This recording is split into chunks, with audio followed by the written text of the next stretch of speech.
De retour en direct ici à Lisbonne pour suivre cette deuxième étape du voyage de Benoît XVI pendant ces 4 jours de visite apostolique, ce pèlerin de la Vierge, comme il l'a dit tout à l'heure dans son discours à l'aéroport. Nous allons pouvoir suivre la deuxième partie de la visite protocolaire, de l'accueil protocolaire du président de la République ici à Lisbonne, qui va se dérouler dans un des plus beaux lieux de Lisbonne. C'est le Monasterio Jerónimos, qui est situé à proximité de l'embouchure du Tage, ce fleuve qui longe Lisbonne. Ce monastère a été construit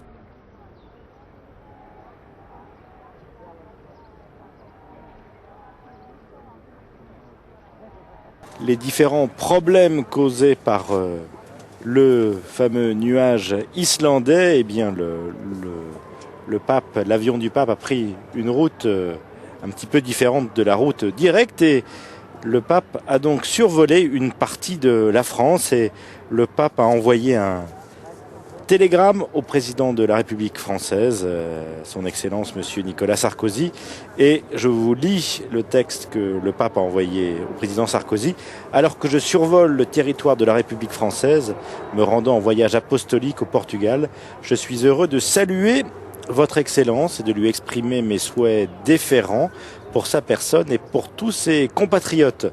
Sur tous les habitants de la France, j'invoque de grand cœur l'abondance des bénédictions du Seigneur. Vous voyez que le pape, pendant son vol, n'a pas oublié les Français, alors qu'il survolait une partie de notre pays. Et donc, le pape, la voiture du pape, qui après avoir passé un petit moment à l'Annonciature pour se reposer entre l'accueil à la sortie de l'avion et puis cette rencontre avec le président de la République et puis les différentes personnalités civiles et religieuses du pays, alors que l'on voit le président et son épouse. D'ailleurs, le président a 2 enfants qui se lèvent donc pour accueillir le pape. Alors, on va le voir dans quelques instants sur les images, avec la façade de ce monastère magnifique qui est aujourd'hui classé site du patrimoine mondial de l'humanité par l'UNESCO, qui est situé à Belém, et c'est donc un des monuments les plus célèbres de la capitale portugaise. Il a été construit sur le site d'une ancienne chapelle qui avait accueilli en 1499 les prières du navigateur Vasco de Gama avant qu'il ne parte pour son long voyage en Inde. Alors, on va le ressentir pendant toutes ces journées ici passées avec le pape au Portugal. La nation portugaise a une dimension non seulement catholique, mais aussi une dimension très ouverte sur l'international. Et l'histoire nous l'a montré, avec notamment Vasco de Gama, qui a été un découvreur très axé sur l'échange aussi international depuis des siècles. Et puis avec ce peuple où la foi tient une place aussi importante. Voilà, accueil chaleureux, souriant. Et vous voyez que par rapport à tout à l'heure, le soleil s'est un petit peu caché. Le bâtiment a été occupé jusqu'en 1834 par les moines de l'ordre de Saint-Jérôme, les Hiéromites, et il abrite aujourd'hui les tombes de plusieurs personnages historiques, dont celle des 4 derniers souverains de la dynastie des Avises, et notamment aussi la tombe de Vasco de Gama et celle du fameux poète portugais Luís de Camões. Et puis c'est donc le lieu où le président de la République accueille les dignitaires du monde entier, et c'est notamment là qu'en décembre 2007 que se réunirent les chefs d'État et de gouvernement de l'Union européenne pour signer le nouveau traité constitutionnel, le traité de Lisbonne.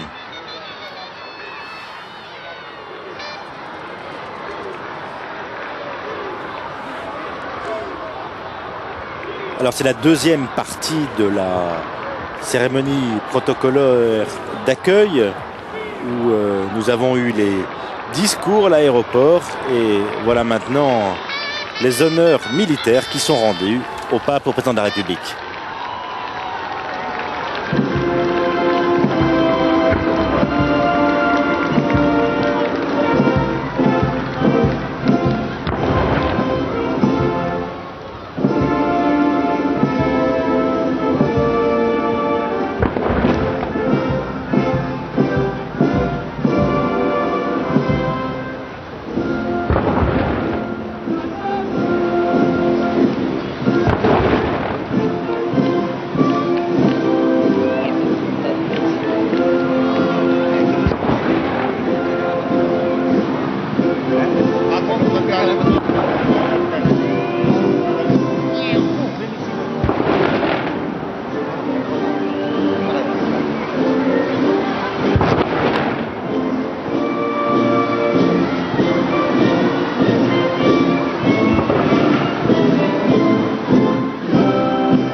Et après la marche pontificale, voici l'hymne portugais.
Voilà, accueil chaleureux et l'on voit cette statue du Christ dont le pape, ce soir, au cours de la messe, à la fin de la liturgie, fera mémoire. Vous voyez cet accueil populaire. Alors toute l'église au Portugal est bien entendu mobilisée pour ce voyage et aussi tous les médias et par exemple les 3 grandes chaînes nationales se mobilisent pour consacrer 24 heures sur 24 leur antenne au pape.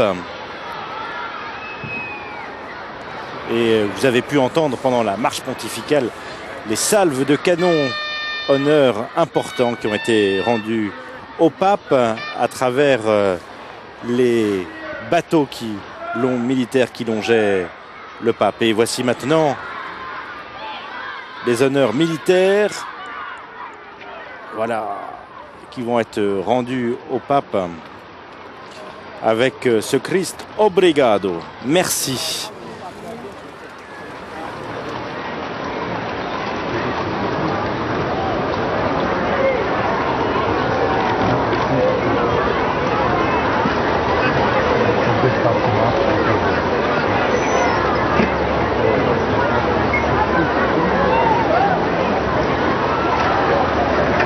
Alors en attendant que les troupes se mettent en place, vous voit cette conversation fraternelle tout à fait détendue entre le pape et le président de la République.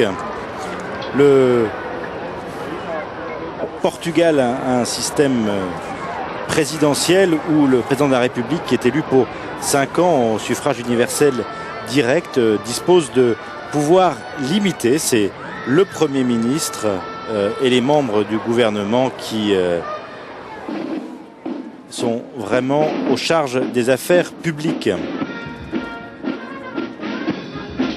Voilà, et nous, comme le pape, nous regardons maintenant le défilé des différentes armées militaires venues saluer le pape.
Tradition assez inhabituelle pour les voyages pontificaux, ce défilé militaire devant le pape et le président de la République. D'habitude, on le voit, c'est notamment au moment des cérémonies protocolaires à l'aéroport que sont rendus les honneurs militaires, mais souvent le pape et le président de la République du pays visité passent en revue les troupes de façon très rapide, symbolique, et là c'est un véritable défilé de présentation des différentes armées qui est effectué. Alors vous savez que le Portugal est membre de l'Union européenne depuis le 1er janvier 1986, 12 ans après la révolution des œillets, et cette entrée a permis au Portugal de prendre un nouveau départ et de connaître un relatif développement économique qui a stabilisé la toute jeune démocratie.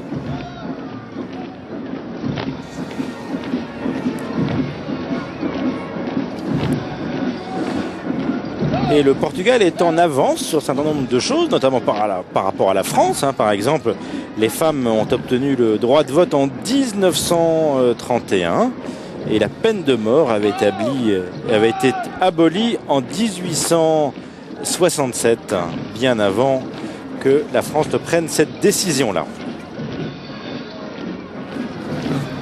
Alors, cette première partie du voyage se déroule donc à Lisbonne. C'est la ville la plus importante du Portugal avec plus de 825 000 habitants et près de 3 millions dans toute l'agglomération de Lisbonne. Et c'est la capitale du Portugal depuis le XIVe siècle. Avant, la capitale était située à Coimbra. Cette ville a un rôle principalement économique parce qu'elle possède le principal port maritime et aéroport du pays. C'est la ville la plus riche du Portugal.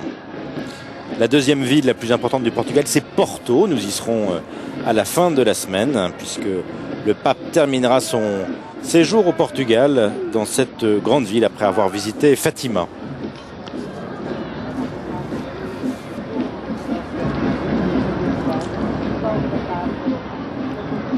La population portugaise, qui compte à peu près 10 millions d'habitants, est une population plutôt jeune. Il n'y a que 17,6% de la population qui a plus de 65 ans. Et autant presque que ceux qui ont entre 0 et 14 ans.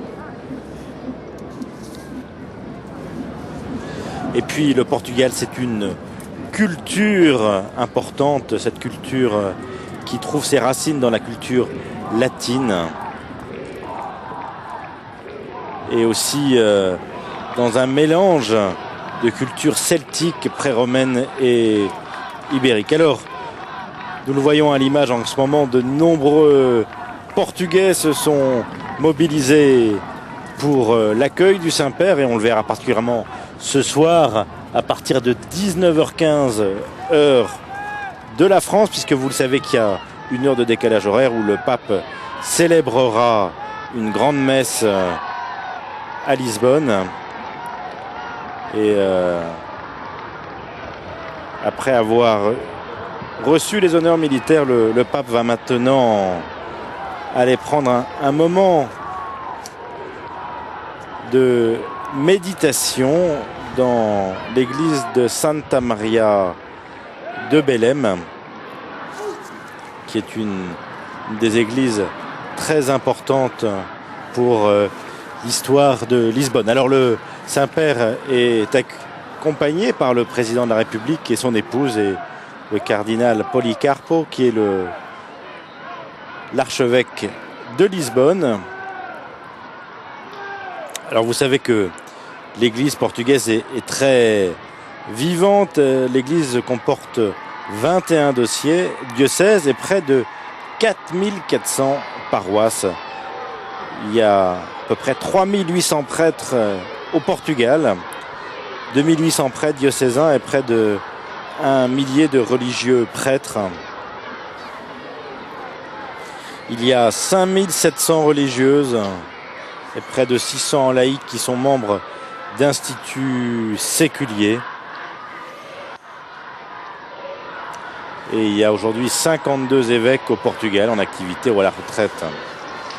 Alors l'église est très présente dans l'enseignement. 800 écoles maternelles ou primaires catholiques accueillent près de 84 000 élèves.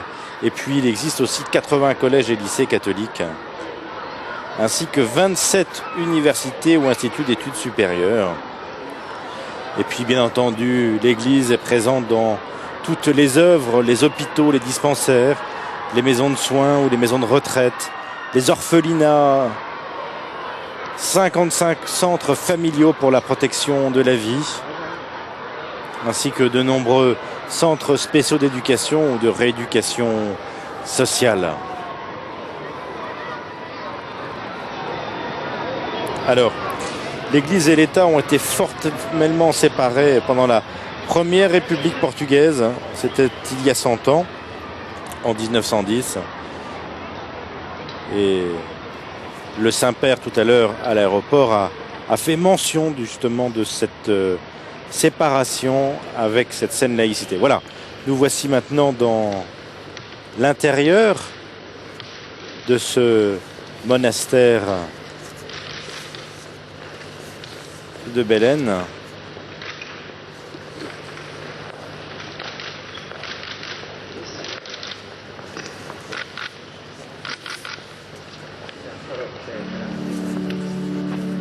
Et le Saint-Père va prendre un temps de prière.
après avoir entendu ce superbe Ave Verum de Mozart chanté par cette chorale dans cette magnifique église Santa Maria de Belém, avec cette grande nef unique. Le Saint-Père s'approche maintenant du maître autel avec un retable magnifique, vous allez le voir, et ce tabernacle où le Saint-Père maintenant prend un moment de prière.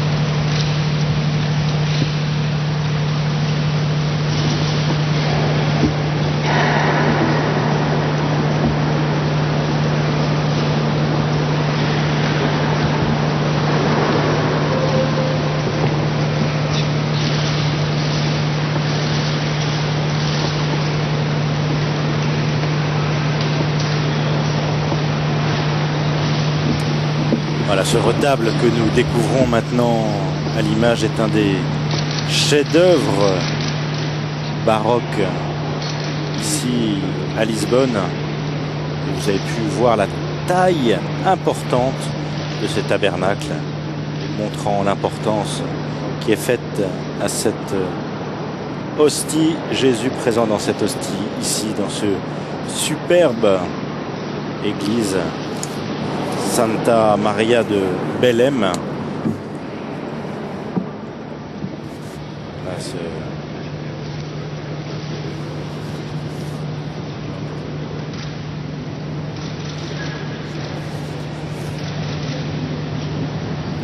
voilà, dans ce retable et dans toute cette église,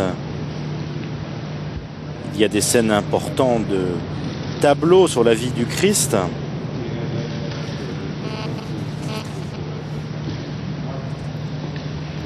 Et vous pouvez le voir que tous les piliers, toutes ces colonnes sont toutes sculptées.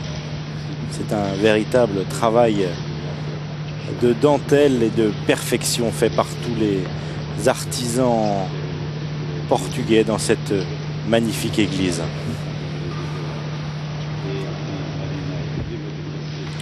Dans cette église se trouvent aussi de nombreux tombeaux, dont le roi Manuel Ier, ainsi que son épouse Marie, et que Jean III et son épouse Catherine. Et voilà maintenant un tableau représentant la Vierge qui est présenté au Saint-Père.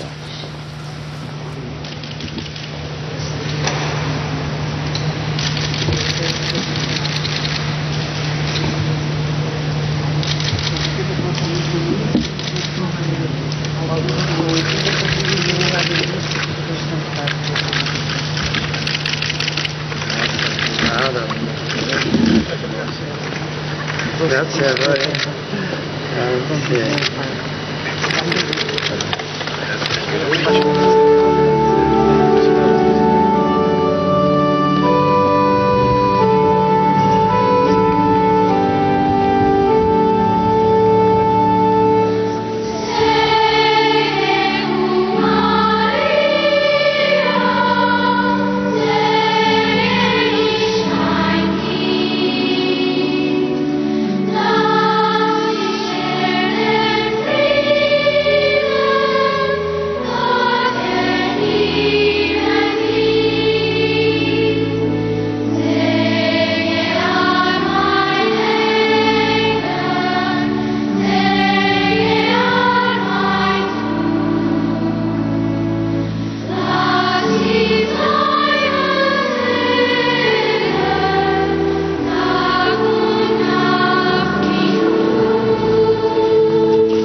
Avec cette tradition des statues habillées de vêtements, la chorale chante maintenant un chant d'origine de Bavière qui a été appris spécialement pour honorer le pape ici dans cette église à Belém.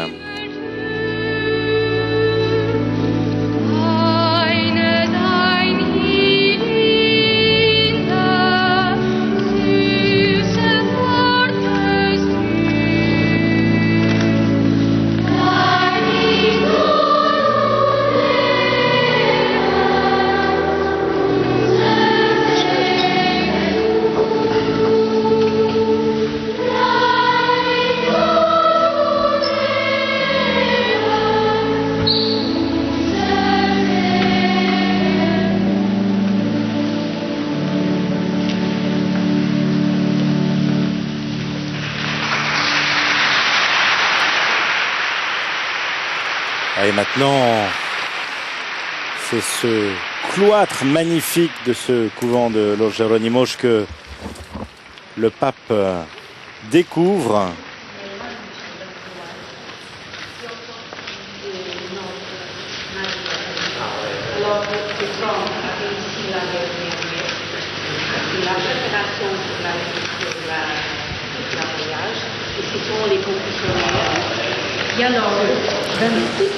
C'est ici même que les différents chefs de gouvernement ont signé l'entrée du Portugal dans l'Union européenne.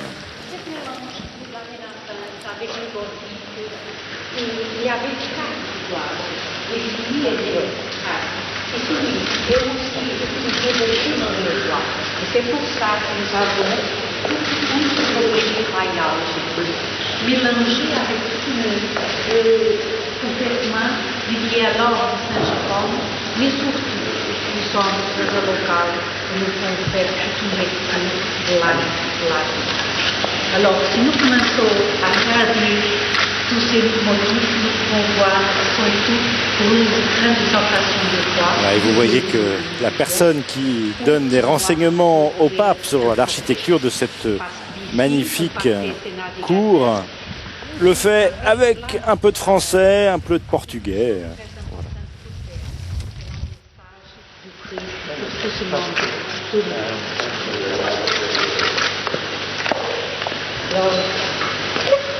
Nous n'avons pas le temps de faire toutes ces lectures,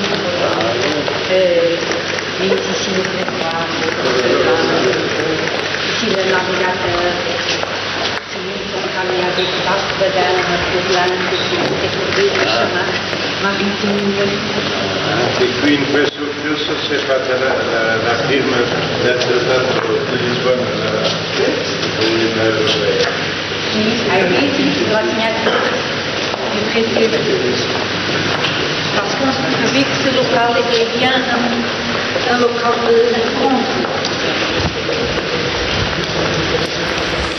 Alors ce monastère a été construit à la place de l'église de la Chapelle dans laquelle le navigateur Vasco de Gama et son équipage ont passé la nuit dans la prière avant leur départ pour le voyage qui les a menés à découvrir la route des Indes. Sa construction a commencé en 1502 et s'est terminée une centaine d'années plus tard. Le travail a été financé par une taxe de 5% perçue sur l'importation d'épices provenant d'Inde. On voit des différents éléments de style Renaissance. Et puis plus tard, à la mort du roi Manuel, on a vu quelques influences espagnoles dans toute cette architecture qui, vous pouvez le constater, est vraiment magnifique. C'est donc tout ce monument qui n'est plus un monastère aujourd'hui a été classé patrimoine mondial de l'UNESCO.